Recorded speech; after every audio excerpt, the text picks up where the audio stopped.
mais c'est du fer. Du sable, avec en dessous du sable de la sandstone, c'est-à-dire de la pierre du sable, je sais pas. Disons du sable compacifié, quoi, ça doit être ça. Voilà, notre sable ami de la pesanteur.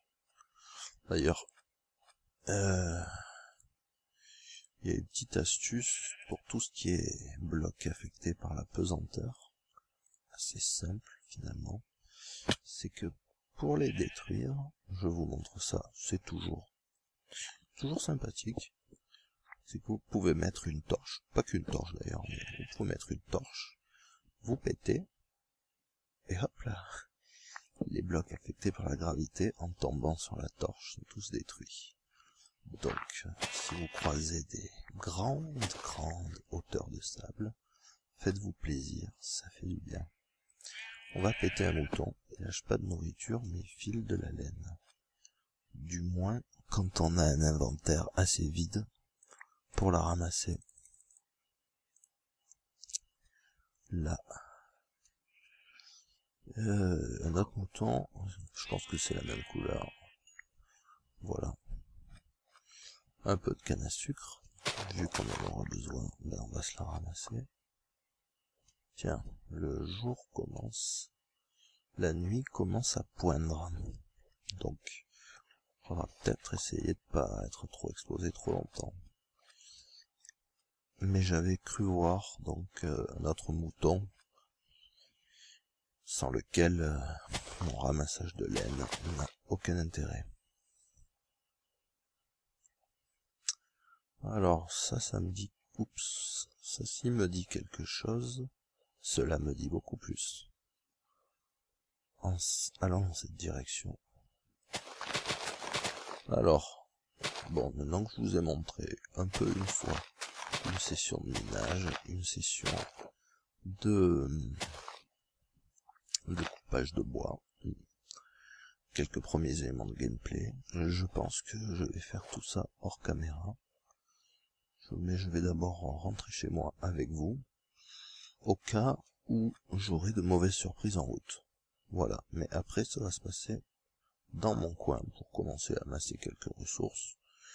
On pourra faire des choses intéressantes. Voilà, donc là-bas il y a des archers squelettes qui se cachent. Un zombie, un affreux zombie, que je vais aller gratifier d'un enfonçage d'épée jusqu'à la garde, là où vous savez. Donc pour la fight, on peut bloquer avec un clic droit. En tapant d'une hauteur surélevée, on obtient ces petites étoiles qui correspondent à un coup critique qui fait plus mal. Ou sinon, on a une attaque spéciale, en tapant 2 fois vers l'avant, on court, on tape, ça projette le mobs à distance respectable. Assez pratique avec les creepers. Et nous voilà rentrés au bercail. En bon paranoïaque. Je sais pas qui c'est qui m'a tabassé, mais j'avoue que ça m'a pas beaucoup plu. Un archer squelette qui a décidé de venir me chercher. Et il nous a droppé très gentiment son arc. Ce qui n'est franchement pas pour nous déplaire du tout. Prenons-le. Ah bon, il faut avouer qu'il est tout de même en piteux état. Hop là. Ouais, il est déjà mort. Alors. Je me sens quand même toujours bon de la viande pourrie. Assez merdique. Et donc ces petits globes que vous avez pu constater quand je tue des mobs, ou même quand je récolte du charbon, il s'agit tout simplement d'XP. Son utilité, c'est l'enchantement d'objets. Quelque chose qu'on verra beaucoup plus tard. Enfin, beaucoup plus tard, non. Puisque je vais faire des choses dans mon coin. Et voilà, je vous retrouve quand j'ai miné pas mal. Les amis, donc j'ai pas mal miné, pas mal bûcheronné. J'ai beaucoup de ressources, voilà, j'ai gardé quelques filons intacts afin de vous les montrer. Voilà, mais avant de partir, un petit nouveau craft qui peut être fort utile, c'est le panneau. Donc vous disposez des planches en forme de panneau et vous y ajoutez une baguette, vous obtenez des panneaux, assez utiles pour se repérer. Au passage, autre petit craft, vous voyez les outils qui sont usés, là, la barre d'utilisation, vous pouvez les réparer quelque peu avec un outil du même type. Ça ajoute les durabilités restantes avec un petit bonus. Et enfin, un autre petit craft qui risque de nous servir, un seau, en disposant des barreaux, des lingots de fer comme ceci. Nous faisons donc 2 seaux. En même temps, ici j'ai sur moi du minerai de fer et d'or que je mets à cuire pour obtenir les lingots correspondants que vous avez pu apercevoir. Alors on va remplir les seaux d'eau, donc on y est, en prélevant un bloc source d'eau. Hop là, et nous voilà en position de seau d'eau.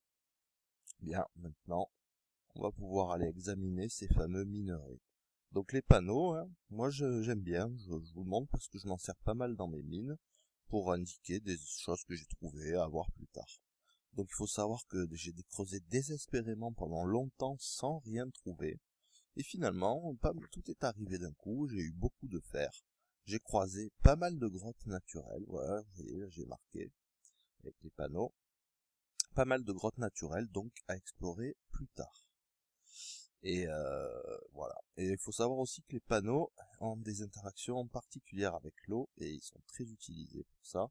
Ce sera votre ami. Les panneaux ont le pouvoir de bloquer l'eau. Donc vous voyez que j'ai creusé mon petit escalier jusqu'à la bedrock que voici. Ça y est, nous voyons enfin de la bedrock incassable. Voilà, donc je vous ai réservé quelques petits filons de minerai par ici. Donc ici, de la redstone, aminée avec un outil en fer au minimum ou en diamant, enfin en fer ou de qualité supérieure. Voici un joli minerai qui nous drop plein de petites poudres de redstone. La redstone étant le composant de base servant à fabriquer tous les composants électriques et servant également tout simplement de filetage électrique, mais nous verrons cela plus tard.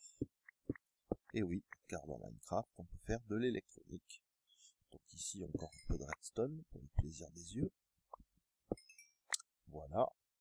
Ici aussi, mais bon, je crois que vous avez compris. Là, les fameux diamants.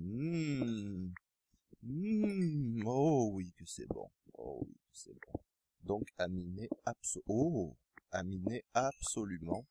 avec une pioche de fer ou mieux les pioches de pierre permettant de miner bon, au mieux du fer, on va dire, disons, c'est-à-dire du charbon, du fer, de la pierre, etc. Également du lapis lazuli, celui-là je vous en ai pas gardé un filon, c'est un petit minerai bleu tout joli, qui sert pour la déco et pour faire des teintures. Mais pour ce qui est de la redstone et des diamants, qui vivent au-dessous du layer, c'est-à-dire de la couche, de la 20e couche, mais pour la redstone et le diamant qui vivent donc dans ce même endroit, il nous faut une pioche de fer, et il en va de même où es-tu mon ami? Oh, tu n'existes plus. Pour notre ami l'or. Bon, malheureusement, je croyais vous l'avoir gardé. C'est pas grave, hein. Vous en verrez. Ça ressemble beaucoup à du minerai de fer, mais en beaucoup plus brillant. Donc ici, je vous montre un peu mon système de tunnelage. Une fois que j'ai atteint le bedrock, enfin un peu au-dessus, là je dois être au niveau 5. Voilà, je fais un grand tunnel principal et des tunnels secondaires sur les bords, sur chaque côté, espacés d'à peu près 3. Et ceci parce que la plus petite, en général, sauf problème particulier de génération de la map, ce qui arrive, hein. En général, les filons peuvent être, voilà, larges de 2 au minimum. Donc en faisant 3, si c'est 2 là comme ça, ou comme ça, on les chope. Bon, des fois il arrive qu'il y ait un bloc coincé tout seul au milieu. Ça arrive, c'est triste. C'est un faible pourcentage, des calculs de probabilité existent à ce sujet. Voilà. Ce que je voulais montrer d'autre rapidement, donc bon, à part mon système de tunnel là, c'est compact, hein, puisque tous les trois, faut la moitié, quoi. C'est que, qu'est-ce que je disais? Oui, je voulais montrer d'autre que, voilà, mettez en place un système pour vos torches, Tant qu'à faire, les torches, ça sert à éclairer pour éviter le spawn de mobs, les mauvaises surprises, mais ça sert aussi d'indicateur directionnel. Alors un truc très utilisé dans Minecraft, c'est de toujours mettre les torches à droite, dans le sens de la marche, de sorte que quand vous voulez retrouver la sortie, car disons-le tout net, quand on fait des tunnels comme ça, tout se ressemble, eh bien vous mettez vos torches à gauche et vous les suivez pour trouver la sortie. Voilà, ce qui est bien pratique. D'autre part, il y a quand même un petit quelque chose qui est que c'est bien gentil ce système de marche, mais sautiller comme un autiste comme ça, non seulement c'est long, mais ça bouffe pas mal de bouffe justement, mes amis. Donc le mieux ce serait de faire une sorte d'élévateur à eau le plus rapidement possible. Alors c'est pour ça qu'en arrivant en bas de l'escalier, j'ai creusé dans cette direction, jusque en gros au début de l'escalier, et à cet endroit, j'ai creusé des tunnels verticaux directs jusqu'au sommet, chose assez dangereuse à faire si vous le faites d'en haut, mais dans ce cas présent, j'ai pris mes précautions, et on peut faire des ascenseurs, grâce à la propriété que je vous ai nommée, des panneaux à bloquer. Donc qu'est-ce que ça signifie? Ça signifie que par exemple, si je mets un panneau ici, il va empêcher l'eau de se propager sur cette case. Donc la physique de l'eau, c'est la source de bon nombre d'inspirations dans Minecraft.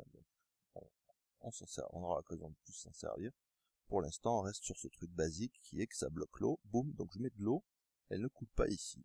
Donc ça, ce sera parfait pour sauter de tout en haut et voir notre chute annihilée par notre rencontre avec l'eau et ainsi atterrir très rapidement. Autre petit trick, un système de montée qui est basé, je sais pas trop sur quoi, c'est un peu un bug, on alterne les panneaux et les seaux d'eau. Un panneau, un seau d'eau, un panneau, un seau d'eau, etc. Je reviens dans un instant quand c'est fait. Les amis, bien avant de tout ça, j'ai oublié un petit détail fort utile, c'est que pourquoi 2 seaux d'eau, c'est tout simplement pour créer une source d'eau infinie, en plaçant un bloc source ici et un en diagonale. À partir de là, dès qu'on prend un bloc, ça se régénère bien. Testons maintenant notre ascenseur vertical, constitué d'une succession de panneaux et de blocs d'eau, donc ce qui bug un petit peu le moteur de Minecraft et cause une ascension rapide, enfin relativement rapide, il me semble plus rapide qu'une échelle. D'autre part, en construisant ceci, j'ai pensé à ce que je racontais sur les couches où on trouvait les diamants, tout ça. Bon, c'est un peu n'importe quoi, hein. Écoutez pas trop mes bafouillages sur le sujet, allez plutôt checker le wiki, au moins vous aurez la réponse, et bon, en dessous du layer 16, en fait, de la couche numéro 16, pour ce qui est du diamant, voilà, on est safe, mais allez consulter. Et maintenant, le saut de l'ange, et nous survivons miraculeusement tout en faisant bugger un petit peu le jeu. Voilà, sur ce mes amis, je vais vous dire à la prochaine, au prochain épisode où je pense qu'on s'occupera de notre réserve de bouffe. On va la rendre un peu stable. À plus!